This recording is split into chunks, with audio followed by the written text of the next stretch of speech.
Sudah lebih 2 pekan, kasus pembunuhan diplomat Kemenlu berinisial ADP belum terungkap. Polisi masih belum memberikan keterangan resmi karena masih terus melakukan penyelidikan. Tapi dari tanda-tanda yang beredar di banyak media, kasus ini adalah pembunuhan yang sudah direncanakan dengan matang. Pelaku pembunuhan itu ditengarai bukan orang sembarangan, sebab selain rapi, tidak ada jejak yang bisa dijadikan petunjuk oleh polisi. Barangkali pelaku yang sudah merencanakan pembunuhan ini adalah pembunuh yang sudah sangat terlatih. Tapi benarkah ada jejak sakit hati sehingga pembunuhan terjadi? Mungkinkah dilakukan oleh orang terdekat korban? Lalu sampai kapan publik dibuat penasaran pelaku pembunuhan yang masih diselidiki polisi? Kematian diplomat muda yang masih terselubung kabut misteri barangkali akan sangat lama untuk terungkap.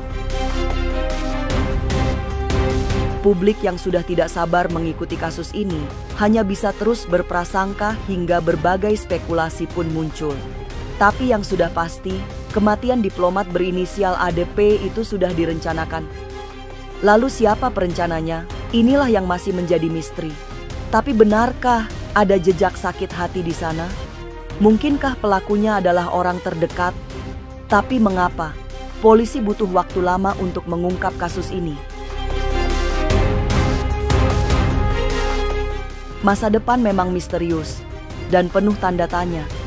Tak usah menerka-nerka, karena was-was akan menerawang kehidupan selebriti, serta mengungkap asmara, karir, dan peruntungan.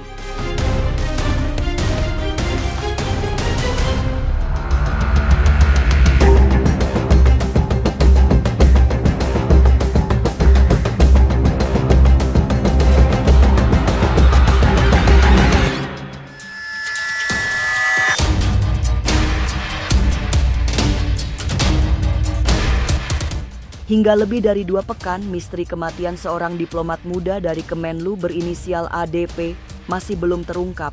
Dugaannya pembunuhan ini sudah direncanakan dengan matang, sehingga tidak meninggalkan banyak jejak. Tapi melihat kamar kos ADP yang tidak sembarang orang bisa masuk, dicurigai ada peran orang terdekat di sana. Menurut paranormal Gion Prabowo, mustahil orang yang tidak memiliki hubungan dekat bisa masuk ke kamar kos ADP yang privat. Kalau kita perhatikan meninggalnya diplomat tersebut, mungkin salah satunya diakibatkan adanya hubungan dengan seseorang yang dekat. Artinya tidak mungkin orang masuk akses kalau tidak ada hubungan emosional yang dekat, gitu ya. Dan kalau kita perhatikan sebenarnya ada niat-niat terselubung yang dimana pembunuhan ini boleh dibilang direncanakan.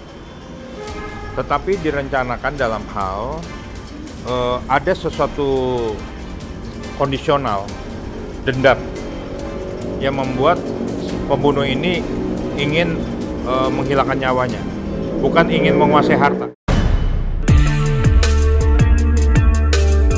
Ada kondisi dendam yang membuat pembunuhan dilakukan meninggal dengan tidak wajar. Kini polisi masih mendalami berbagai kemungkinan, termasuk hubungan pelaku dengan korban. Hanya saja, jika melihat secara sepintas, kasus ini mustahil dilakukan oleh orang yang tidak memiliki hubungan dengan diplomat muda itu. Pertanyaan berikutnya adalah, hubungan seperti apa yang terjadi antara pelaku dan korban? Ya memang orang yang pastinya tidak suka sama orang tersebut, orang terdekat, nggak mungkin orang jauh. Orang jauh kan tidak ada konteks sosialnya kan nggak ada. Tapi terjadinya hubungan emosionalnya terjadi karena ada hubungan dekat ya. Hubungan dekat itu adalah hubungan relation, hubungannya sifatnya networking dan sebagainya gitu ya. Bisa jaringannya juga, apakah dia hubungan relasinya, kita nggak tahu gitu ya. Tetapi orang yang tidak suka dengan kondisi itu adalah orang-orang yang mempunyai hubungan. Bukan orang lain yang tidak ada hubungan. Misal saya nggak suka sama si A, tapi tidak ada hubungannya, itu saya rasa. Nah, inilah yang kita, penyakit-penyakit di kota sekarang, penyakit-penyakit yang bukan hanya di Indonesia saja, di negara dunia manapun, banyak kejadian bunuh diri itu terjadi peristiwanya karena tadi. Bukan karena iman saja, tetapi karena sudah persoalannya tidak bisa diselesaikan secara pribadi, atau ketika ada seseorang yang memang mempunyai kemampuan untuk meminta tolong seseorang yang bisa memengaruhi pikiran orang. Kematian diplomat muda di kawasan Jakarta Pusat masih memberi banyak spekulasi. Karena melihat tidak ada jejak penyakit, pantas dicurigai bahwa kematian sang diplomat akibat sebuah pembunuhan. Tinggal sekarang, yang juga penuh misteri adalah pembunuhan itu didasari oleh apa serta untuk tujuan apa. Ditemukan dalam kondisi kepala dilakban, menunjukkan bahwa pembunuhan ini sudah direncanakan serta melibatkan orang terdekat. Ya, karena kalau kita lihat kan ada kekerasan, kecuali mati dengan tiba-tiba, yang mungkin diakibatkan penyakit gitu ya, mungkin ada bisa dibilang medis non medis ya. Kalau ini kan kekerasan fisik kan ada tuh di lakban, lalu kalau kita lihat juga meninggalnya dengan apa ya, terstruktur gitu loh. Nah, ini kan ada rangkaian perencanaan, ada rangkaian kegiatan pembunuhan yang memang sudah punya skema gitu loh. Dan waktunya juga pas banget. Nah, ini kalau menurut saya ada orang yang memang orang dekat ya menurut saya yang memang sudah ingin menjerat atau untuk menghabisi nyawanya si diplomat tersebut. Dilakukan secara terstruktur melibatkan orang terdekat. Menghabisi nyawa orang lain memang bisa dilakukan dengan berbagai cara. Dan pembunuhan adalah salah satu cara yang paling klasik. Sementara menggunakan jalan gaib merupakan cara yang paling mengerikan. Nah, apakah pertanyaan bisa nggak sih dipengaruhi oleh negatif dengan orang yang nggak suka? Bisa. Misalnya sihir ya. Sihir itu kan sudah terjadi dari zaman Babilonia, dari zaman Rasulullah SAW, dari zaman dahulu sudah ada sihir itu. Sihir yang susah, yang paling takuti sihir memengaruhi orang. Bisa membuat dirinya bisa banget. Melukai diri. Iya, makanya kejahatan artinya dalam sifat sihir tadi itu bisa saja terjadi kepada orang-orang yang lemah. Secara khusus, Gion Prabowo melihat ada kecenderungan yang menyedihkan terjadi selama ini. Kecenderungan terjadinya kekerasan yang mudah dilakukan oleh siapa saja. Manusia semakin jahat sehingga banyak mengerjakan hal yang tidak baik. Mulai dari korupsi hingga pembunuhan yang kejam. Fenomena yang lebih menyedihkan, pembunuhan dilakukan tak peduli korbannya orang dekat, memiliki keluarga, bahkan mempunyai anak yang masih kecil. Saya bilang bahwa manusia kita ini sekarang semakin jahat, orang semakin kejam, korupsi sudah semakin merajalela, orang tidak mengenal saling menghormati, saling menjaga, suami istri kekerasan yang luar biasa gitu ya, pembunuhan dengan sadis. Lalu ini terjadi, itu pernah saya sampaikan tentang prediksi tahun 2025. Nah, saya kembali lagi prediksi itu. Kita lihat ya pembunuhan sekarang. Banyak sekali pembunuhan yang dilakukan tanpa mengenal, dia nggak mengenal bahwa dia punya keluarga. Dia nggak mengenal bahwa dia punya masa depan. Dan yang hanya diikuti emosi aja. Peran orang terdekat bisa mudah dilacak dari kasus pembunuhan ADP. Sebab dibutuhkan akses untuk masuk ke kamar kosnya di kawasan Menteng, Jakarta Pusat. Tapi benarkah ada jejak sakit hati dalam peristiwa berdarah ini? Jangan lupa saksikan Was-Was setiap Senin, Rabu, dan Sabtu. Jangan lupa komen, like, and subscribe. Saya Uya Kuya, penonton Was-Was.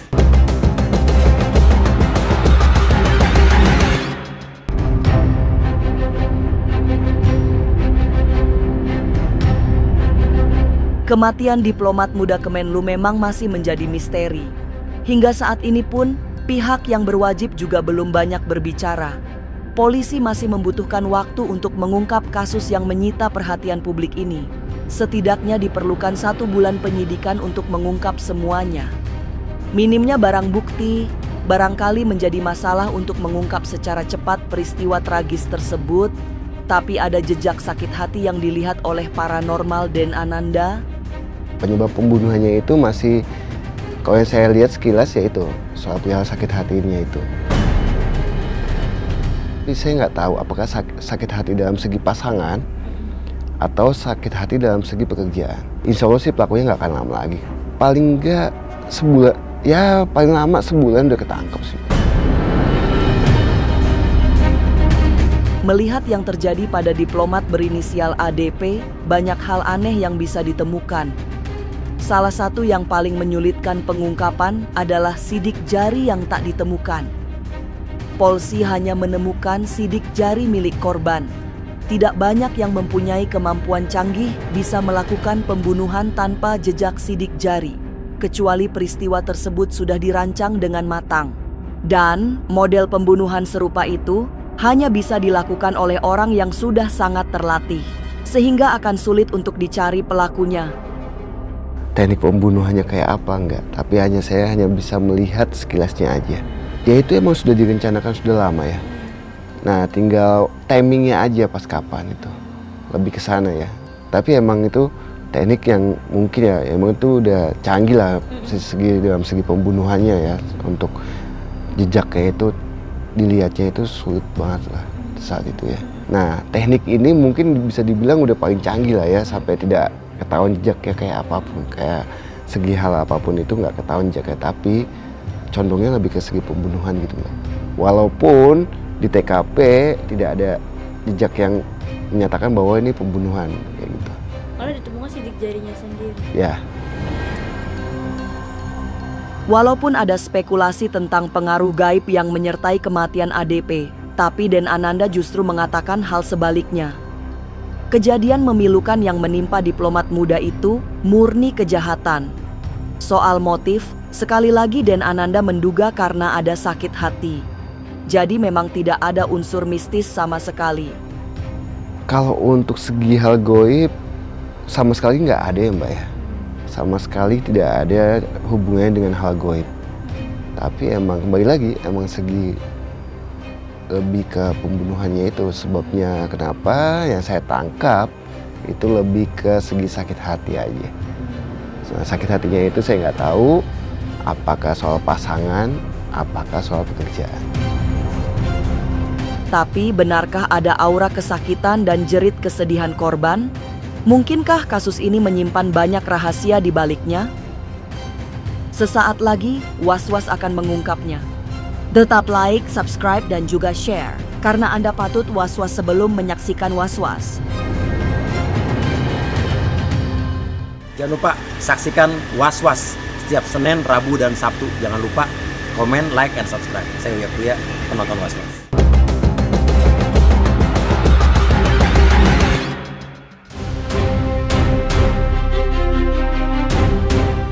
Banyak rahasia yang tidak terungkap. Paranormal Kireman meyakini hal itu.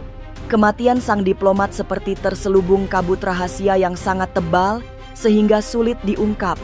Kireman juga merasakan ada aura kesakitan yang sangat menyiksa di balik kematian tragis diplomat Kemenlu. Energi kesedihan pun menyeruak dengan permintaan tolong yang sangat menyayat.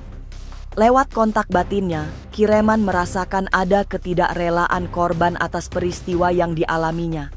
Dan memang sedikit saya saat berkontak batin dengan sosok diplomat muda ini, memang seperti ada rasa aura kesedihan, ketakutan ya yang luar biasa di sini. Seperti ada jeritan minta tolong. Jadi intinya kematian dia ini ya belum ada ridho dari jiwanya sendiri. Dan biasanya, maaf, orang yang meninggal seperti ini yang belum ada ridho dari jiwanya sendiri itu meninggal karena ada sesuatu tanpa yang dia kehendaki. Beda kayak kasusnya orang bunuh diri ya. Orang bunuh diri meninggal aja karena memang dia sudah persetujuan dengan diri sendiri. Tapi ini tuh kayak ada sebuah ketidakridoan, ada sebuah kalimat tolong Ki, tolong sampaikan. Barangkali benar kata Kireman. Kasus pembunuhan diplomat muda yang menggemparkan pada pekan pertama bulan Juli lalu itu akan segera diungkap. Tapi Kireman juga sudah memberikan gambaran bahwa pengungkapannya tidak bakalan tuntas. Kasus ini akan tetap menyimpan misteri karena ada beberapa penggalan episode yang sengaja ditutupi. Jadi publik tidak bisa banyak berharap bahwa kematian diplomat Kemenlu bakal terbuka secara terang. Saya yakin gitu, misteri ini secara khusus di balik layar pasti terpecahkan gitu. Tetapi tentunya kasus ini terpecahkannya ini tidak akan sampai terbuka secara publik. Jadi menurut saya tidak akan ada final dari kasus ini. Jadi nggak ada kepastian nih nanti ke depannya, nggak ada. Jadi ya hanya dugaan-dugaan aja. Pergi ke alam keabadian memang bisa dengan 1000 cara. Menjadi tragis jika seseorang pergi dengan cara dipaksa dalam sebuah drama pembunuhan sadis. Tapi memang tidak ada yang tahu seperti apa cara kita pergi, semogalah dengan cara baik lewat kematian yang tak menyiksa. Pemirsa, saksikan terus Was-Was yang akan meneropong kehidupan para selebriti, tentunya hanya di channel YouTube ini. Tetap like, subscribe, dan juga share, karena Anda patut was-was sebelum menyaksikan Was-Was.